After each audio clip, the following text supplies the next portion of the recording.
And I worry that there just isn't enough dialogue, conversation, and thoughtfulness in utilizing AI to support democracy. Rather, it's just the race is on, the capitalist race is on, and everyone's just hurtling forward to AGI, and there's going to be roadkill, and one of the roadkill very well may be democracy.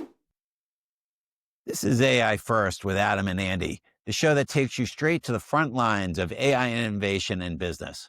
I'm Andy Sack, and alongside my co-host, Adam Brotman, each episode we bring you candid conversations with business leaders transforming their businesses with AI. No fluff, just real talk, actionable use cases, and insights for you.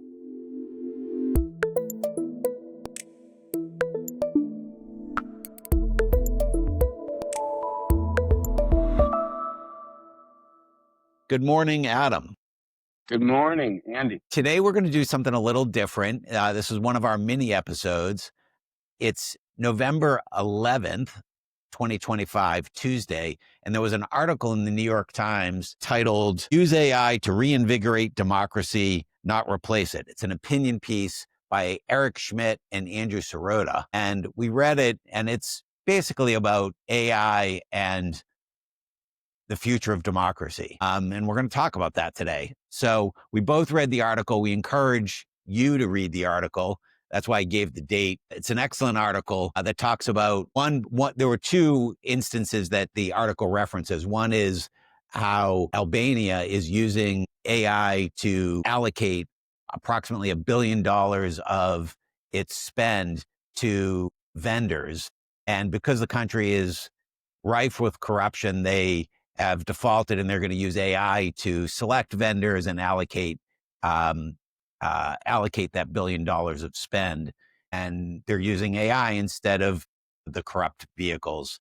So that's one instance. And the other piece in the article is they reference Taiwan as an example, of a positive example of as to how Taiwan dealt with when Uber came in. They used AI to actually get more input from constituents and had AI assess that input in order to form a better policy that was done by the government. And so the article uses Taiwan as a living example and says that we need to use more approaches like that to actually extend democracy from what it is today, which is largely broken around the world. So we wanted to talk about that today.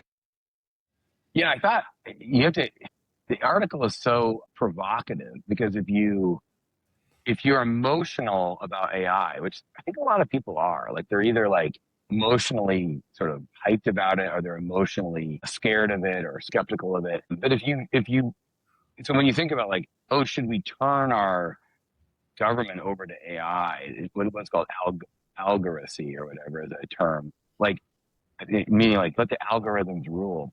This is actually a really legitimate question, but what Eric Schmidt said was, he does not suggest we turn over democracy to the algorithm, but that we allow the people that are running our countries be better leaders because of the algorithm. And I thought that distinction, if you're emotional, you won't see it, but if you're unemotional, you'd be like, and I'm not saying I'm not emotional, but I'm saying like, if you can just breathe and say, okay, break it down, like these new neural net AI algorithms or models, which is what all the hype and rage is about, they are incredibly good at certain things. They're not good at everything. They're bad at certain things, but they're incredibly good at a lot of things. And one of the things they're good at is taking all sorts of data, structured and unstructured, and synthesizing it and basically inferring and deducing like really good answers and data and summaries,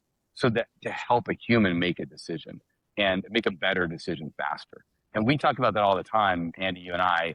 We're like, if you know how to use these and you are smart and responsible how to use these as a business leader, as an individual contributor in the business world, it will in general, besides making you more productive, it can also allow you to make better decisions faster, which is the thing we're most excited about. So why wouldn't you want your government leaders to make better decisions faster? Now, you might worry, like, well, the AI doesn't have our value system. It's biased, potentially rogue in certain cases in the future. So those are reasons to be skeptical and be like, I don't want that algorithm anywhere near my leaders.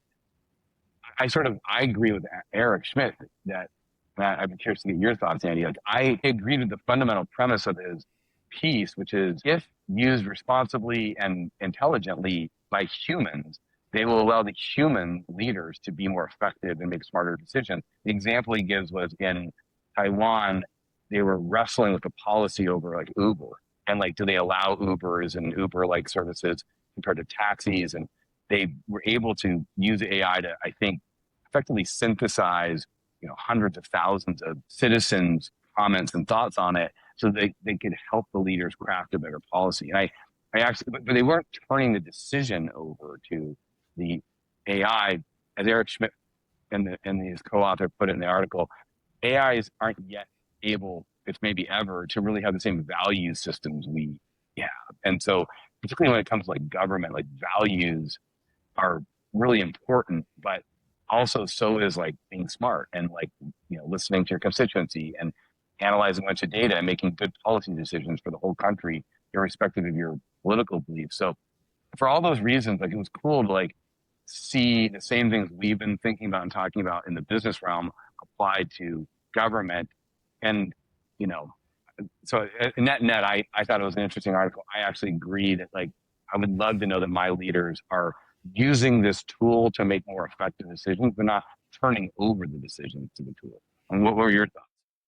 Yeah, I mean, I agree. I mean, I think that the premise of the article is that there's a window of time right now that that democracy needs to evolve, and it needs to evolve to include AI, and on one hand is give over decision making, just like Albania did, to the AI, in which it's Algocracy, versus evolve the very structure of AI to be help enable democracy. Because the risk of Algocracy is that the algorithm will make decisions, and you'll still have the populace who doesn't feel that they have a voice, that they haven't been heard, and there can be dissent and dissatisfaction, and they highlight historical instances, which is what gave rise to democracy in the first place. I agree with the article, and I think it's idealistic. The practical skeptic in me says AI is moving at such a fast pace, and democracy everywhere, but democracy in the United States is so dysfunctional right now that the default is like, oh, let's go toward an authoritarian a regime. And I worry that there just isn't enough dialogue, conversation, and thoughtfulness in utilizing AI to support democracy. Rather, it's just the race is on. Capitalism is the capitalist race is on, and everyone's just hurtling forward to AGI, and there's going to be roadkill, and one of the roadkill very well may be democracy, particularly when you include sort of the surveillance state that's being advocated by Larry Ellison and others.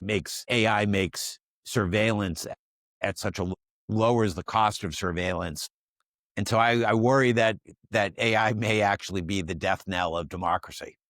Yeah, you've been worried about that for a while. Yeah. Yeah. So I liked the article, and I agree with its thesis. I just don't see nearly enough dialogue about how to use AI. Like, that was the first time I had read about the example of Taiwan and Uber, and I thought it was an excellent example. It's just, that's nowhere in the discourse in the United States today. Yeah, you bring up an interesting point to kind of wrap on a little bit. Like, I wonder if David Sachs and his office and that team are, and I'm guessing they might be, working on some stuff that's similar to what we do in our boot camps and in our playbook, where are they creating academies and facilitation capabilities and communities of practice amongst government agencies around AI? I mean, it's like we always advocate for companies. You're not creating an AI council to hand off the AI transformation of the company to.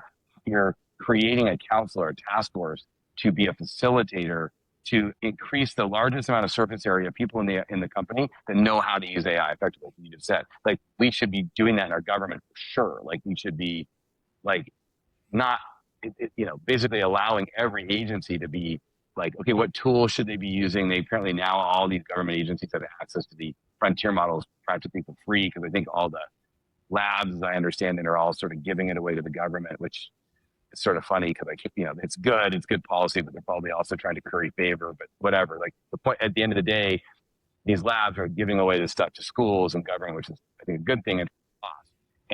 But they can't just give it to them without, there's no training, right? The labs aren't teaching people how to use it. They're not educating. I mean, they kind of are. OpenAI, I take it back. OpenAI did a nice job recently. You and I were looking at this. They've created sort of an online academy, which is good, but it needs facilitation. It needs community of practice. And I sure hope our government is doing that now, because they seem to be, regardless of what political side of the aisle you're on, like the current administration in the AI realm is not dumb about AI. They, forget about policy for a second. They're tuned into like what's going on, and I sure hope they're facilitating that across all these agencies to the point of the article, because at a minimum, it's an incredibly powerful tool to helping you make better decisions faster, not taking the decision away from you to the point you just made about like, so that people can't wonder like, well, who's accountable for this decision? Are you listening to us? What's my appeal? Those are good things in democracy. But okay, like if the tool can help you synthesize huge amounts of data, listen to your constituency better, help you make more effective decisions as a government leader, like that's just goodness, I think.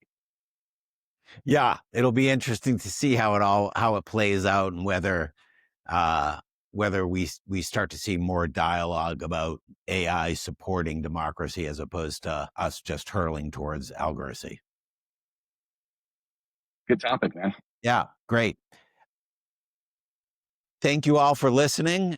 I hope you enjoyed a slightly different episode from us. Thanks to the audience for listening to AI First with Adam and Andy. For more resources on how to become AI First, you can visit our website, forum3.com, download case studies, research briefing, and executive summaries, and join our email list. We also invite you to connect with our AI First community, a curated hub and network for leaders turning AI hype into action. We truly believe you can't overinvest in your AI learning. Onward.